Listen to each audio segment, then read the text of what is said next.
Hello, Mr. Nair. Welcome to Radio Karma. How are you doing today? Good, thanks, Aparna, and thank you for having me on the show. I was looking forward to it. And, the timing is particularly appropriate, and I'm sure you probably designed it that way. April 22nd is Earth Day, and so it's a good time to talk about the environment. Absolutely. We couldn't have picked a better day to talk about your wonderful non-profit, One Earth, One Chance. Why don't you tell us a little bit about it?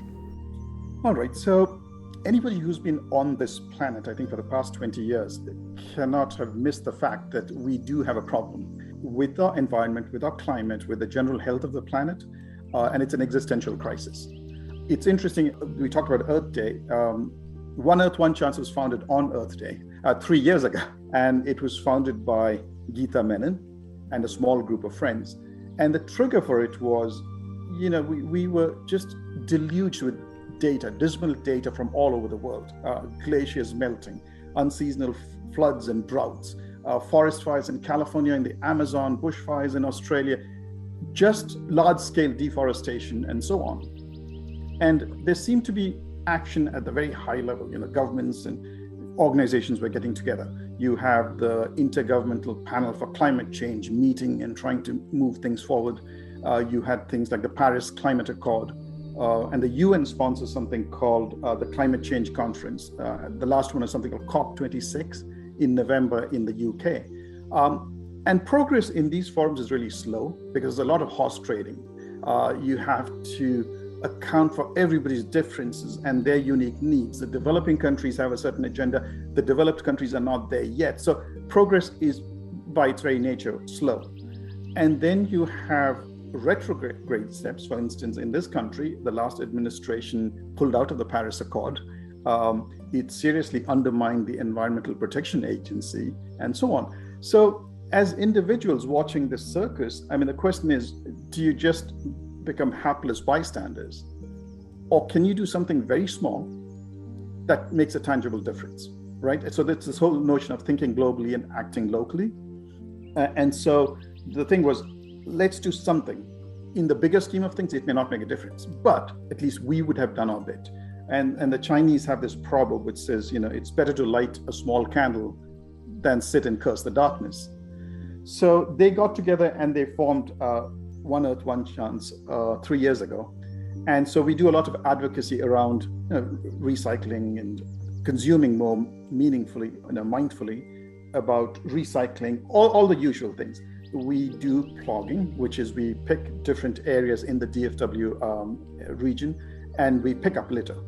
For about 2-3 hours on a weekend morning, we pick up litter and clean up. But our primary focus really has been the planting of trees in urban areas. Is there a reason why the focus is on tree planting? So when you look at the big environmental problem, it's a huge, complex, multifaceted problem, right? It involves manufacturing and transportation. It involves consumption. It involves clean energy, incentives. So it's, and there are thousands of people focused on that. And all of those problems need to be solved. So our thing was, what can we do locally? What can we do here that makes a difference and that for the effort produces a huge impact, right? And so when you look at trees, they form one of the best returns on investment for what you do. All the benefits that you get from cleaning up air pollutants, cleaning the environment, sequestering carbon dioxide, preventing water runoff that protects the soil. So there are all kinds of advantages to planting of trees.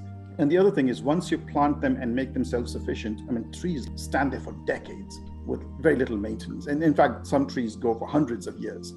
And generally, being closer to nature also has a healthful effect on people themselves. So what we've done is over the last 3 years, I think we are up to now 250 trees in the DFW area. Now, 250 may seem like a small number, right? And some people accept the fact that, yes, planting trees is a good thing, we buy the benefits. But in this data-driven age, there are people who actually want to see a return on investment. They want data to see, so what difference has it actually made? We partner with an organization called the Texas Tree Foundation. They help us plant the trees, they take care of the irrigation, the maintenance, and so on. And they did a lot of research on this. And so based on that, the 250 trees that we planted in the DFW area will, over their life, sequester 4.5 million pounds of carbon dioxide. It will prevent 2.4 million gallons of water runoff. it will remove 12,650 pounds of air pollution. And it increases the canopy coverage, the tree coverage, by about 8.6 acres. So the thing is, and what we have to do, we do the initial planting. I think trees require about 2 to 3 years of watering, especially in the growing season. After that, they're out there. I mean, trees are truly, in this huge battle for the planet, trees can be planted anywhere. And I think of them as the foot soldiers in this battle, right? So that's why the trees. And once again, harking back to the wisdom of the Chinese, they say the best time to plant a tree was 20 years ago. The next best time is now. And we've taken that to heart. That's a wonderful initiative. I love hearing about trees being planted. And at this point, I also want to mention a book to the listening audience. It's called The Hidden Life of Trees, written by Peter Wolleben. What they feel, how they communicate, discoveries from a secret world. Please pick up that book and read it. We do have a free copy at Radio Karma. It's a wonderful book. It talks about how trees help each other, and we can certainly learn a lot of lessons from them. They teach us how to live by setting a great example. No, he's written a number of books on the topic, and I'm glad you brought it up, because we think of trees as inanimate objects, and they're not. They're a lot like humans in that when diverse trees grow together, there is and you may not see them moving around and so on, but below the soil is a whole different world where roots spread out, they supply nutrients to each other, they collectively fight disease. And so this whole notion of thriving in a community, a diverse community, I mean, trees exemplify that. So I'm glad you brought that up. So I think we need to redefine our relationship with trees and the way we look at them. Absolutely. Show them more respect than we already do, right? Yes. Okay, what according to you is the overall global situation with respect to deforestation? So in recent years, I think there have been a lot of studies saying where were we and what is the point we've got to. And one study, there's a team from Yale, from the Forestry and Environmental Services group, that did a really extensive study deploying a large team of researchers around the globe.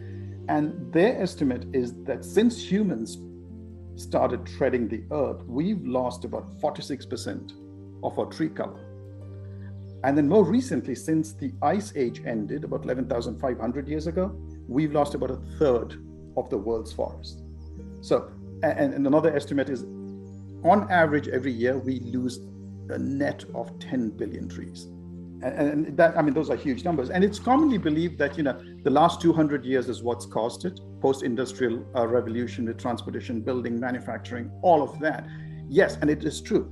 And the population exposure, those are all very valid reasons. But the problem really started when the hunter-gatherer man, the nomadic man, suddenly decided to settle down and clear some land for agriculture, and then clear some land for raising livestock. And today, I mean, it's really startling because there is as much land being devoted to livestock grazing as there are forests today. The other macro factor in this is the population. I mean, advances in healthcare, in medicine and so on means, on the one hand, people are living longer and with better nutrition, and infant mortality has plummeted. So the spike in population has been quite startling. I think today we are just a shade under 8 billion, 7.9 billion on this planet. And the pressure to feed them means more agriculture, more livestock, and it's a cycle that's just been feeding on itself. Earlier you talked about partnering with the Texas Tree Foundation for planting trees. Who are all the entities involved in this effort? Going global first, right? I mean, the biggest entity really in helping the planet is nature itself. If you leave nature alone, it has remarkable powers, like the human body, it has remarkable powers for self-healing. And a couple of examples come to mind. I recently saw some pictures of the Chernobyl nuclear plant. Remember the 1986 disaster they had, and the whole population fled. Nobody went anywhere close to them. Today, it's a lush green area with forests, and they've cited species of wolves that have never been seen there in decades. And all we did was we left nature alone.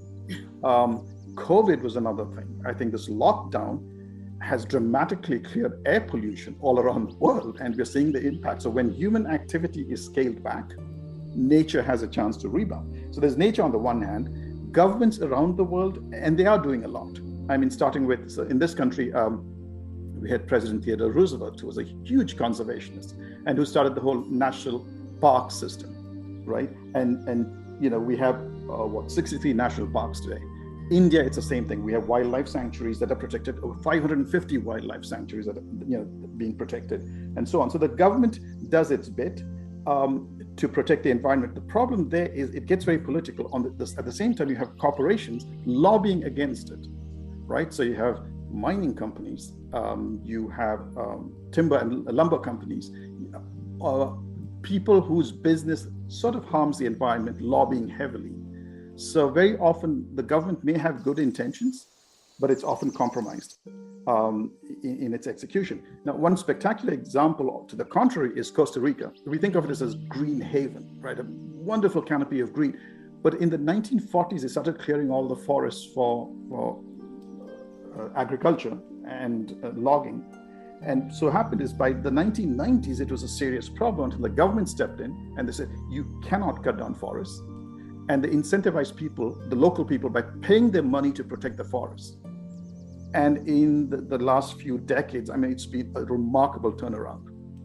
So where government and people work together, yes, the results can be quite successful. Then you have companies. This thing called CSR, corporate social responsibility, has now been relabeled ESG, environmental social governance. And it's interesting, they pick out environmental as a key factor. And investors are now looking at ESG scorecards before they invest. So that's all very good. And there are companies that actually are doing a lot of good. Google went carbon neutral several years ago. When we do local tree planting in the DFW area, we often see teams from local companies with their t-shirts on, spending Saturday morning planting trees. And that's all, a very good sign of it. And one example I think really needs to be mentioned is there is a small search engine company in Germany called Ecosia. Not many people have heard of it. They're not on the Fortune 500 list. They're very small. They were started in 2009. But Christian Kroll, who founded it, he and his team decided that 80% of their profits would be spent on planting trees, right? So if you go to Chrome actually and you look under search engine options, you'll actually see them. Ecosia is listed. And today, I think they've planted in over 30 countries. They've planted 148 million trees. And growing by the second. You go to their website, you see the log. So what that proves is it's not size. It doesn't have to be a large company. It really is about intent and the desire to do something and actually putting resources into it. The next group that's doing something are the NGOs. And you've heard of the Sierra Club, the Nature Conservancy, huge ones, and then very small ones like One Earth, One Chance, hundreds of them. And I think we need every one of them in this fight. And then finally, I think there are individuals, and I always like to mention them, that these are the unsung heroes. And when we were doing our research, we came across some remarkable individuals. So there's a woman called Salumara Timaka in India, childless couple. So husband and wife decided they would plant trees. They would plant these saplings along the highway. They carried water on their back and watered these plants. So she started with about 385 trees on the highway. To date, she's planted over 8,000 trees by hand, and finally is getting some recognition. But you know what? These are people not doing it for the recognition. They're doing it. It's a labor of love. There's Chikkapalli Anasuyamma, another woman, 2 million trees that she's planted in Telangana, to the point where the UNESCO gave her an award. In Myanmar, which is violence torn at this point, somebody named Paul Saintua created a 1.35 million acre peace park, and it's now become one of the best biodiversity spots on the planet. And the final example, the gentleman Victorien Laboudayan, was a grandfather in the Seychelles. Now the Seychelles is very susceptible to changes in the sea level because they can get swamped.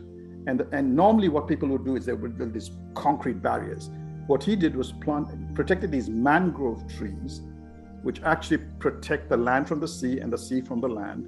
And he's doing it all using nature. This is something called ecosystem-based adaptation. So there are hundreds, and these are a few who've come to light, but thousands of people who love trees, who plant trees, who water trees. So I think the future is bright. I think we are hopeful, that we will recover with all this collective action that's going on. It's so wonderful to hear about so many people and organizations coming together for the larger good. Thanks for sharing that. You mentioned plogging earlier, Mr. Nair, and for those who don't know what that term is, it's a Swedish fitness trend, which is to pick up litter as you jog. Do you conduct plogging events at One Earth, One Chance?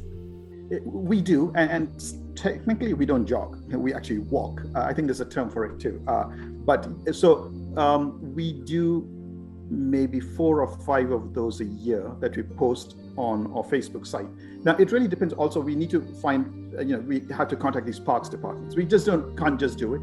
So when a park says, or a city says, yeah, you can do that, what the city does is they turn up and they provide us the gloves and those little long sticks to pick up trash with, and they equip us with that, and then they take away all the trash that we collect. So we do it usually when the weather is good. And I would say at this point about 4 to 5 times a year. If you go to our website, we get the word out through Facebook and our website. What is your website? So it's not oneearthonechance.com. It's wix.oneearthonechance.com. But I can send it for you. It's after the show, so you can post it maybe. Yes, please share that with me. I will put up that information online and will repeat it on my show as well. So I wanted to ask you if One Earth, One Chance upcycles products, because I read as part of your mission statement that you reuse through crafting using recycled materials and you use green products. And as we know, upcycling is creative reuse, right? You take the things that you don't want anymore, and instead of throwing them, you convert them into something that can be decorative or still be used in another manner. So do you upcycle at One Earth, One Chance? So what we said, what is that most people need? Shopping bags. So we source these shopping bags that are made out of recycled materials, and we urge people to ditch their plastic bags and use these instead.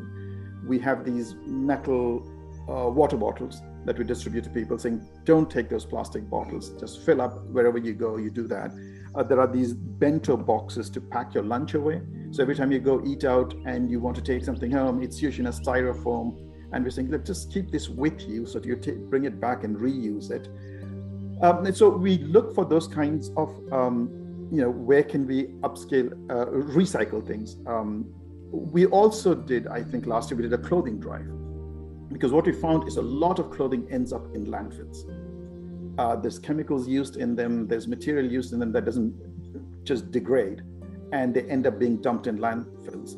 So what started as a small project, I think we ended up with probably 3 whole rooms in our house filled with garbage bags and boxes of various kinds. People just drop them off. Now, the problem here is a lot of them have been Indian clothes. So we've been trying, we got some shipments out to India, but it's expensive getting out to India. And so we're looking for ways to distribute that. So that was more of an offshoot, but we try to encourage this philosophy, saying reuse, give it away, give it to friends, and so on. Some of our volunteers have mentioned upcycling very specifically, and we would like to explore that further in terms of what does it involve. But yes, it certainly does fit the spirit of what we do. And if, very often we get our ideas from these volunteers who come in and say, how about this and how about that? And we work with them and encourage them. And so that's the case with upcycling. That's wonderful. So you are receptive to new ideas. Absolutely. Absolutely. And we find what's heartening also is the number of young people who turn up at these planting events, at these plogging events, and who write to us with ideas, the things that they're doing at a school level. And they'd like to work with us. So it's been very encouraging. So how often do you have the tree planting initiative? So there are a few factors. One is funding. These trees cost money. And they cost money because we work with the Texas Tree Foundation, and they pick mature trees. They make sure the trees are native to the region. And then there's a whole irrigation maintenance for about 2 to 3 years. So that costs money. So fundraising is a never-ending task. How much does it cost to plant one tree? It could vary. I've seen the numbers go from 100 to about 200. Okay. And that's to make sure that it's taken care of for the 3 years. So the fundraising is donations. We urge people to donate through their companies, because a lot of companies do matching grants.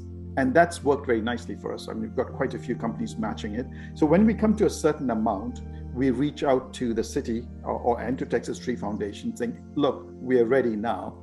And they have projects all over the place. And so they connect us up. The last one was about 3 weeks ago in McKinney. The previous ones were downtown in Dallas. So it really is a function of how much money we collect at a certain point, and then what projects they have going on. And we become part of it. So very often it's us and maybe 2 other companies at a certain site with 3 or 4 teams supervised by the Texas Tree Foundation that does the work. All right, so if someone wanted to sign up as a volunteer with your organization, how would they go about doing that? Once again, I think it's the Facebook thing, and there's an email and other information, which when I send you the contact information, I will send you all of those. And we love it. We love it when people actually reach out. And the funny thing is, because of the Facebook presence and so on, we've had complete strangers from around the world making donations, and it's really heartening. Okay, so one can donate through your Facebook page is what you're saying? Yes, they can. Is One Earth, One Chance on the Amazon Smile charity list? We're on it, yes. We've looked into that because we've done that for other charities, so we were aware of that. And then, some of the local supermarkets like Kroger's has something where we've signed up. So if you connect your card to it, every time you purchase, some small amount goes to them. We come across, like Constellation Energy had a grant program. We wrote something and they gave us some money. Mountain Dew has some. So yes, we are looking for every avenue we can. For those who do not know what Amazon Smile is, I want to tell you that it's the same as Amazon.com. All you need to type instead of Amazon.com is smile.amazon.com. If you pre-select a charity that you want to contribute to, every time you purchase anything from Amazon, a portion of your purchase will go to the charity that you've picked, about 5% of it. So this is at no extra cost to you. It's a great way to contribute to the charity of your choice. So please go ahead and do that. Like you just heard, One Earth, One Chance is on Amazon Smile. So you can contribute to this charity every time you purchase on Amazon if you use smile.amazon.com. So we need to search for One Earth, One Chance on Amazon Smile. Is that what we look for? One Earth, One Chance. And one thing I want to mention is a lot of people are very concerned about the administrative overhead. So all administrative overhead is 0. Every single dime that comes in goes into planting trees. That's good to know. So what message do you have for our listeners on Earth Day? And we touched upon it, at the start of the program. It's redefine your relationship with nature. So one of the reasons we're planting trees in urban areas is today, when you want to be close to nature, you have to drive out somewhere. And that's very unnatural. I mean, it needs to be around you. You need to hear birds and insects and trees right where you live. So redefine your relationship with nature. Next time you go for a walk, pull off those headphones, look around, smell, breathe in deeply, and think of these as living creatures. We are not the only living creatures on this planet. The trees are a vital ally for us. And so I think we need to look at them very differently from the way we typically have. And anybody out there who has a good idea, who wants to join us, we welcome you with open arms. Wonderful. We'll definitely read up more about your organization, and I'll definitely share the information about your email, website, and all of that once I get that information from you. Is there anything else you want to share with us today? No, as I said, it's getting the word out, and nothing better than, being on shows like yours. So I thank you for the opportunity to talk to your audience. It's been a pleasure having you on my show and getting to know about your wonderful non-profit, One Earth, One Chance. Thanks for coming on air. We wish you and your passionate volunteers every success in your reforestation efforts. May your tribe increase. May you get more donations to plant more trees. Thank you. The pleasure is mine. Bye-bye. Bye-bye.